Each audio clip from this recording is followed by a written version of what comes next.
नमस्कार साथियों, स्वागत है आपका अपने YouTube चैनल परतक क्लासेज में। आज हम पढ़ने जा रहे हैं चुंबक की शब्दावली के बारे में कि चुंबक में किस किस प्रकार के शब्द यूज में लिए जाते हैं। तो सबसे पहले हम देखेंगे चुंबकीय क्षेत्र के बारे में, चुंबकीय बल रेखाओं के बारे में, चुंबकीय अक्ष के बारे में, चुंबकीय उदासीन अक्ष के बारे में। तो हम देखते हैं चुंबकीय क्षेत्र के बारे में। ये क्या है? यह है छड़ चुंबक। उत्तरी और दक्षिणी ध्रुव यहां हमने रख लिए। अब हम क्या करेंगे,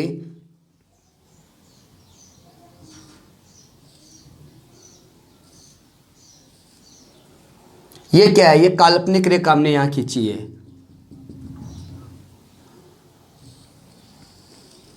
ये क्या है? ये है बल रेखाएं।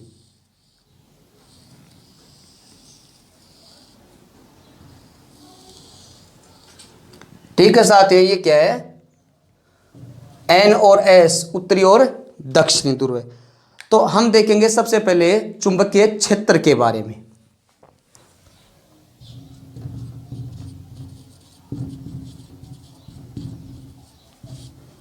चुंबकीय क्षेत्र क्या होता है? इसमें क्या करेंगे कि जहां तक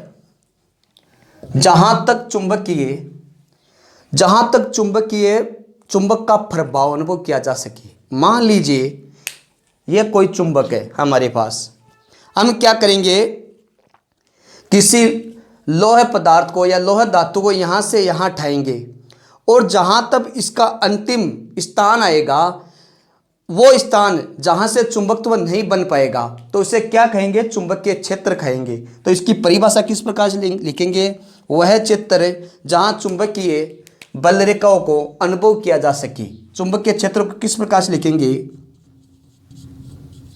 वह क्षेत्र जहां पर चुंबकीय बल रेखाओं को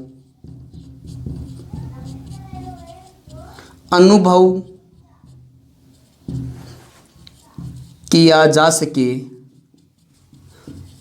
चुंबकीय क्षेत्र कहलाता है। साथ ही इसका मतलब क्या हुआ? चुंबकीय बल रेखाओं को अनुभव किया जा सके। इसका मतलब क्या हुआ कि जहां तक चुंबकत्व का मान अधिकतम है, इससे ज्यादा हम क्या नहीं कर सकते? आकर्षण और प्रतिकर्षण नहीं हो सकता। लास्ट एंड यहां पर है, तो इसे क्या कहेंगे? चुंबकीय बल रेखाओं को अनुभव किया जा सके, चुंबकीय क्षेत्र कहलाता है। ठीक है साथियों, अब हम बात करेंगे चुंबकीय बल रेखाओं के बारे में। चुंबकीय बल रेखाएं क्या है? सेकंड है चुंबकीय बल रेखाएं। इसमें क्या होता है? चुंबकीय बल रेखाओं में क्या होता है? उत्तर से दक्षिण की तरफ हम जाएंगे तो यहां क्या होगा? चुंबक के चारों तरफ ये हमें रेखाएं दिखाई देगी। तो इसमें क्या होगा? एक बात हमें ध्यान रखना होगा, जो रेखाएं हैं ये ध्रुव के अंदर तक जाती है। और सबसे बड़ी बात यह है कि चुंबकीय बल रेखाएं कभी भी ना ही तो उत्तरी ध्रुव पर ठहरती है, ना ही दक्षिण ध्रुव पर ठहरती है। तो इसका मतलब क्या हुआ कि चुंबकीय बल रेखाएं चारों तरफ घूमती है, उत्तर और दक्षिण में, लेकिन कभी भी यहां ध्रुव पर चुंबकीय बल रेखाएं ठहरती नहीं है। तो लिखेंगे किस प्रकार से इसको कि यह चुंबक के चारों ओर, यह चुंबक के चारों ओर प्रदर्शित रेखाएं हैं। ठीक है साथियों, पहला पॉइंट तो ये हुआ। क्या है? यह चुंबक के चारों ओर प्रदर्शित रेखाएं जो हमें यहां दिखाई दे रही है। चुंबक है, इसके चारों ओर क्या हो रही है? ये क्या है? चुंबक है।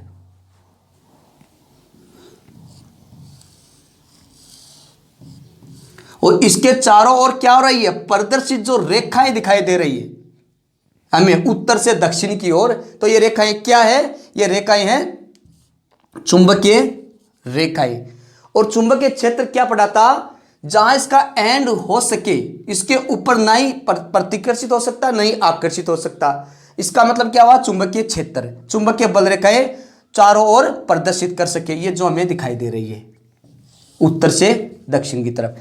और यहां क्या हुआ है, एन और एस पर रेखाएं कभी भी ठहरती नहीं है। ठीक है साथियों, तो ये लिखेंगे चुंबकीय बल रेखाएं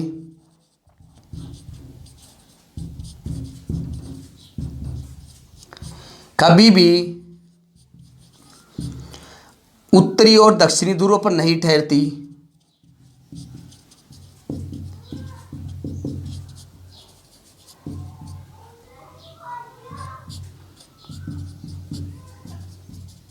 नहीं ठहरती है। ठीक है साथियों, एक बात सबसे बड़ी ये है कि ये चुंबकीय जो बल रेखाएं ये अंदर से होकर जाती है। चुंबकीय बल रेखाएं अंदर से होकर जाती है। चुंबकीय बल रेखाएं उत्तर से दक्षिण में अंदर से होकर गुजरती है। तो अब हम बात करेंगे चुंबकीय अक्ष के बारे में, किस प्रकार से होगा। चुंबकीय अक्ष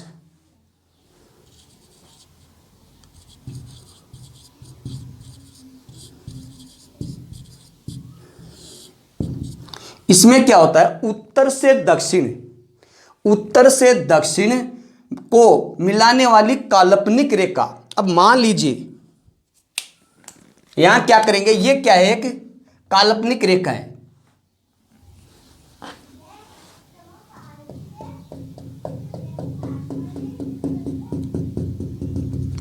ये क्या है, काल्पनिक रेखा है।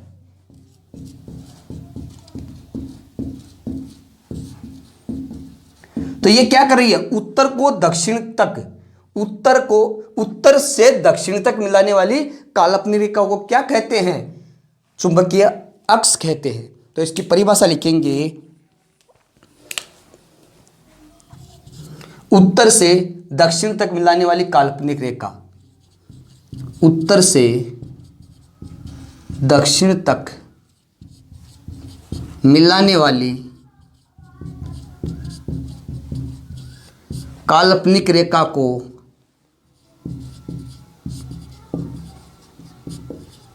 क्या कहते हैं, चुंबकीय अक्ष कहा जाता है। चुंबकीय अक्ष कहते हैं। ठीक है साथियों, अब हम देखेंगे चुंबकीय उदासीन अक्ष के बारे में कि उदासीन अक्ष किस प्रकार से कार्य करता है।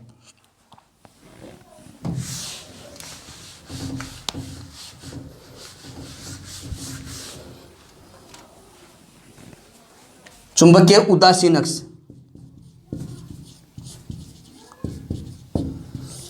इसमें क्या होता है कि लंबवत तल से गुजरने वाली काल्पनिक रेखा, इसमें क्या होता है कि लंबवत तल से गुजरने वाली काल्पनिक रेखा, इसका मतलब क्या हुआ, यहां से यह रेखा गुजर रही है, इसे क्या कहेंगे हम, उदासीन रेखा। इसे क्या कहा था हमने, काल्पनिक रेखा। ये क्या हो रही है, लंबवत तल से मिलने वाली काल्पनिक रेखा है। इसे क्या कहेंगे कि किसी भी उत्तर से दक्षिण में बीचों बीच मिलाने वाली काल्पनिक रेखा। तो इसकी परिभाषा को किस प्रकार से लिखेंगे, चुंबकीय अक्ष के लंबवत तल से तल के, चुंबकीय अक्ष के लंबवत तल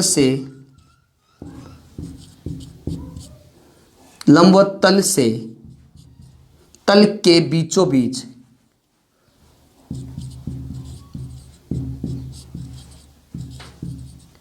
खींची गई काल्पनिक रेखा को क्या कहते हैं, चुंबकीय उदासीन अक्ष कहते हैं। साथ ही ये किस प्रकार से हुई हमें देखना होगा। ये क्या कर रही है, चुंबकीय अक्ष के लंबवत तल के बीचों बीच, चुंबकीय अक्ष के लंबवत तल के बीचों बीच खींची गई जो रेखा है उसे हम क्या कहते हैं, उदासीन अक्ष कहते हैं। ये क्या थी? काल्पनिक रेखा थी। हमने 4 चीजें देखी इसमें। एक देखा था सबसे पहले चुंबकीय क्षेत्र के बारे में, जहां तक चुंबकीय क्षेत्र को अनुभव किया जा सकते, इसके आगे क्या है? चुंबक नहीं बना सकते हम। इसके बाद चुंबकीय बल रेखाएं, उत्तर से दक्षिण से यहां बल रेखाएं जा रही है, ये क्या है? बल रेखाएं हैं, जो क्या होती है? उत्तर से दक्षिण की तरफ यहां कभी भी ठहरती नहीं है, ना ही उत्तर पर ठहरती है ना ही दक्षिण पर ठहरती है। और काल्पनिक रेखा क्या है? जो बीचों बीच नहीं खींची हुई है, ये क्या है? उत्तर से दक्षिण को मिलाने वाली काल्पनिक रेखा है। और उदासीन अक्ष क्या है? जो बीचों बीच खींची गई रेखा है, इसे क्या बोलते हैं? उदासीन अक्ष है। साथ ही हमें ध्यान रखना होगा, जो चुंबक की शब्दावली में चुंबकीय अक्ष, चुंबकीय उदासीन अक्ष, ऐसे क्वेश्चन पूछे जाते हैं जो बहुत ही कंफ्यूज करते हैं। अब हम करेंगे चुंबकीय गुण के बारे में बात। तो चुंबकीय गुण किस प्रकार से होंगे? तो अब हम पढ़ेंगे चुंबकीय गुण के बारे में। तो सबसे पहले पढ़ेंगे आकर्षण बल के बारे में। आकर्षण बल,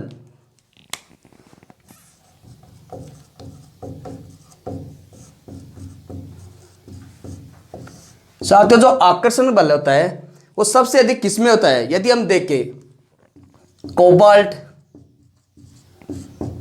स्टील, इनमें क्या होता है? लोहा, इसमें क्या होता है? जो आकर्षण का जो बल होता है वो सबसे अधिक होता है।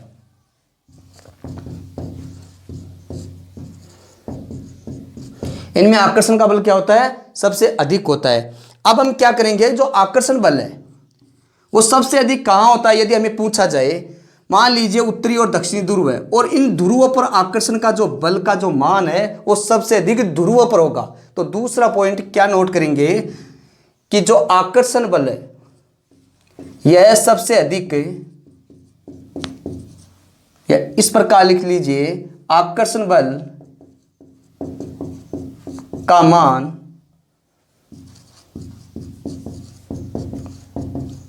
सबसे अधिक ध्रुवों पर होगा। ठीक है। अब इसके बाद हम क्या करेंगे, जो दूसरा पॉइंट है वो देखेंगे दिशात्मक गुण है। दूसरा पॉइंट क्या देखेंगे? दिशात्मक गुण।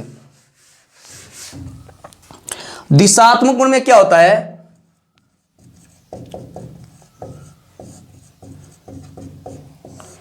इसमें क्या होगा, यदि किसी भी चुंबक को स्वतंत्रता पूर्वक लटकाया जाए तो उसकी जो दिशा होती है वो उत्तर से दक्षिण की ओर ही रहेगी। तो इसमें क्या लिखेंगे दिशात्मक गुण में? यदि चुंबक को स्वतंत्रता पूर्वक लटकाया जाए तो इसकी दिशा किस प्रकार से रहेगी? तो इसकी दिशा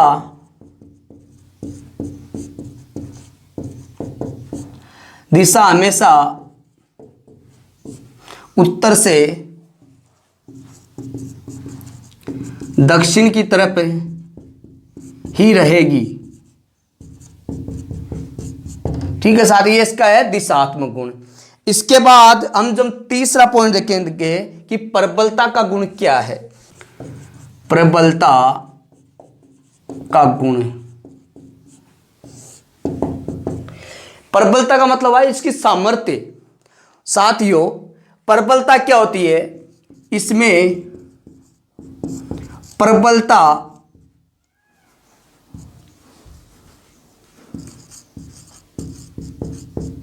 का मान दोनों ध्रुवों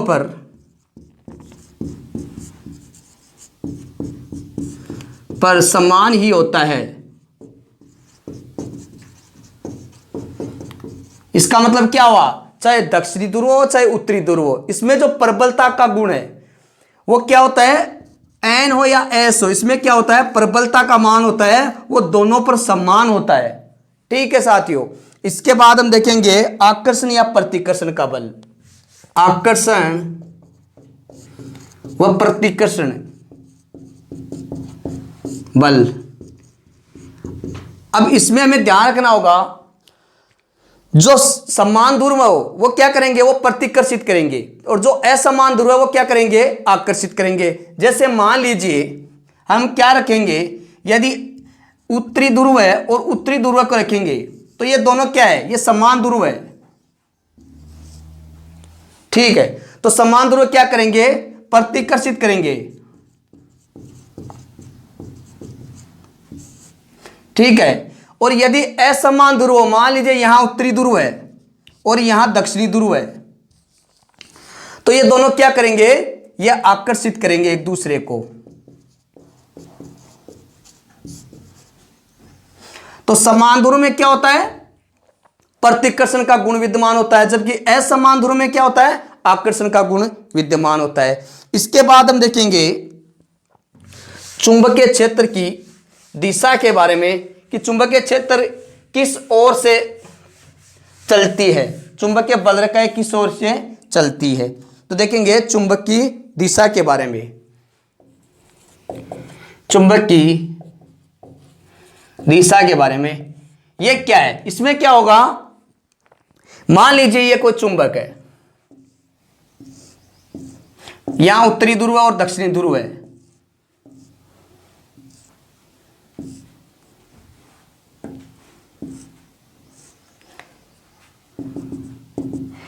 अब इसमें क्या करेंगे, तो चुंबकीय बल रेखाएं हमेशा ही बाहर की ओर तो उत्तर से दक्षिण की ओर चलेगी।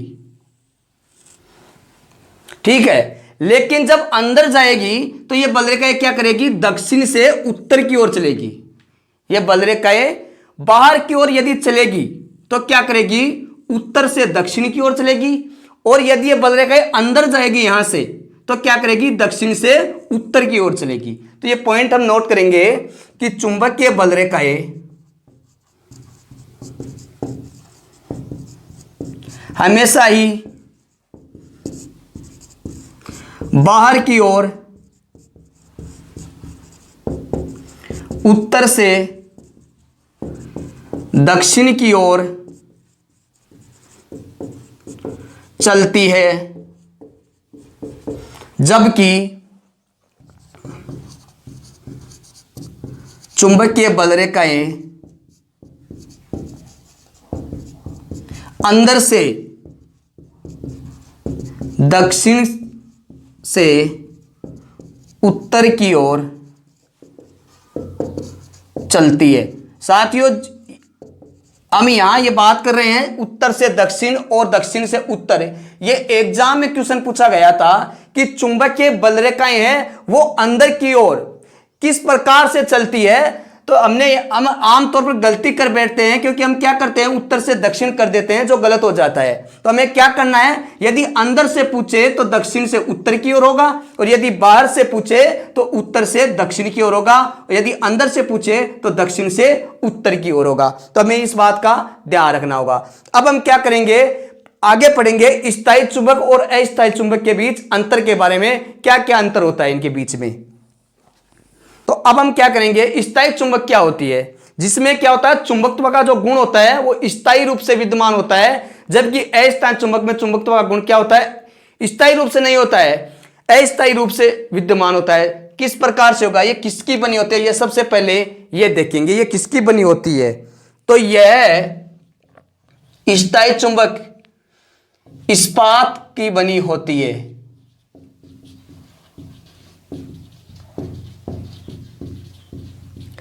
जबकि अस्थायी चुंबक नरम लोहे की बनी होती है।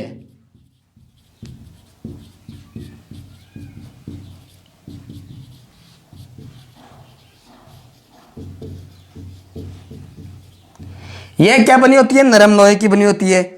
इसमें क्या होता है, अवशिष्ट चुंबकत्व का मान अधिक विद्यमान रहता है। इसमें अवशिष्ट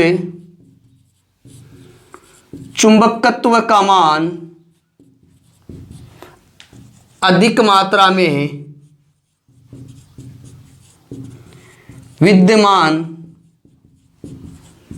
रहता है, जबकि इसमें कम मात्रा में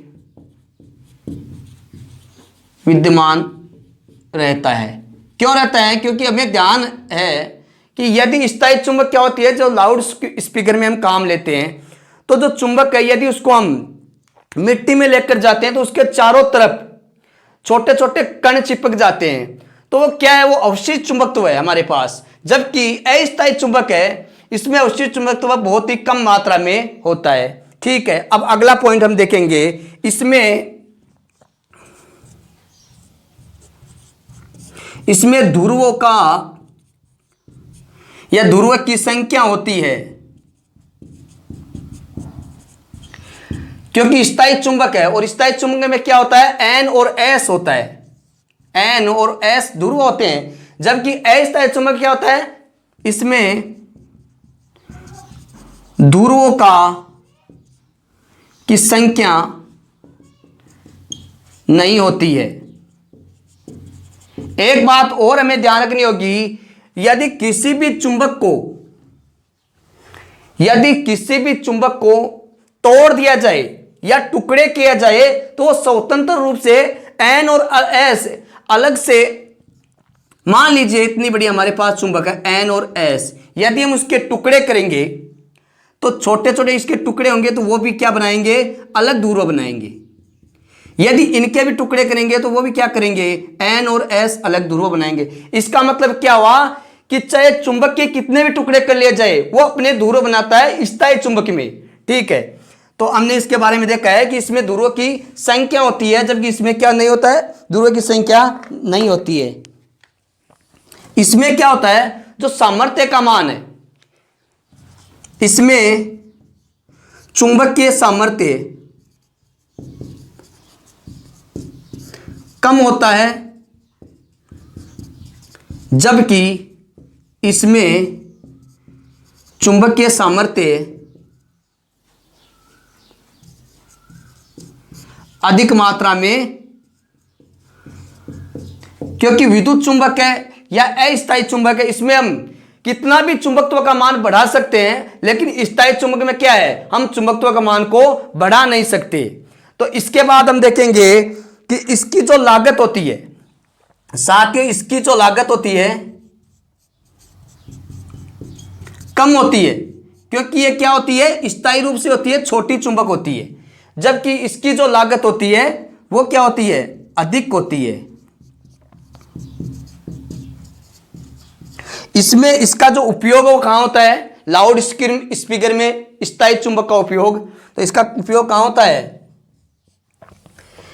यह चुंबक है। इसमें एक और चीज होती है कि इसको अलग अलग प्रकार से हम बना सकते हैं, जैसे रिंग के आकार की बना सकते हैं, घोड़े के नाल की आकार की बना सकते हैं, अलग अलग आकार में स्थायी चुंबक को बना सकते हैं, लेकिन अस्थायी चुंबक को आकार में नहीं बना सकते हैं। तो यह भी हम लिख लेंगे कि इसे हम घोड़े की नाल या रिंग आकार में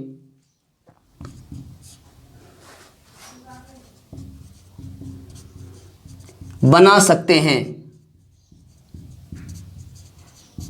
जबकि इसे हम इस प्रकार से नहीं बना सकते। स्थायी चुंबक का उपयोग लाउड स्पीकर या डायनामो में होगा। इसका उपयोग जनरेटर, मोटर, घंटी, जिनमें विद्युत जाने के बाद चुंबकत्व के गुण समाप्त हो जाते हैं, इसमें इसका उपयोग करेंगे। तो इसका उपयोग यहां लिख लेंगे। स्थायी चुंबक का उपयोग कहां होगा, लाउड स्पीकर व डायनामो, जबकि अस्थायी चुंबक का उपयोग जनरेटर, घंटी